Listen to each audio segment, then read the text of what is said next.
লাখ টাকা বেতনের চাকরি কে না চায় বলেন? সেটা যদি হয় রাশিয়ার মতো কোনো একটা উন্নত দেশ, তাহলে তো কথাই নাই। এই ধরনের সুযোগ তো আপনি আমি সবাই চাই, তাই না?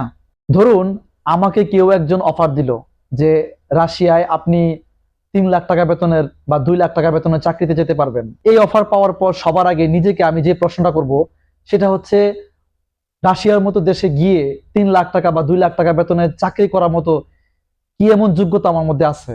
এখন আমার এই কথা শুনে আপনারা হয়তো বা অনেকেই বলবেন যে ভাই, উন্নত দেশগুলোতে যাওয়ার পর ছোটখাটো বা যে কোনো চাকরি হোক, সেটা যত নিম্নমানের কাজই হোক না কেন, ওইখানে যে বেতন পাওয়া যায় সেটা বাংলাদেশি টাকায় কনভার্ট করলে লাখ টাকায় হয়ে যায়।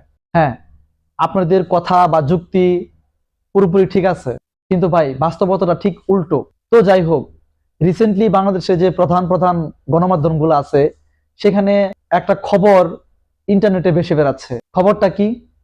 বাংলাদেশি কোনো এক যুবক এরকম একটা চাকরি অফার নিয়ে সে রাশিয়া যায়, এবং সেখানে যাওয়ার পর সে কোনো না কোনো ভাবে রাশিয়া এবং ইউক্রেনের যুদ্ধে জড়ায় পড়ে। বলা যায় এটা একটা নির্মম ইতিহাস।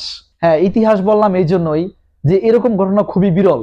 পৃথিবীতে হয়তোবা থাকতে পারে, কিন্তু আমি শুনি নাই এখন পর্যন্ত যে কোনো একটা দেশ থেকে একজন লোক শ্রমিক বিষয় বা সাধারণ কাজের বিষয় একটা দেশে যাওয়ার পরে সেই দেশের সাথে অন্য একটা দেশের যুদ্ধে সে জড়ায় পড়ে, তাও আবার সৈনিক হিসাবে।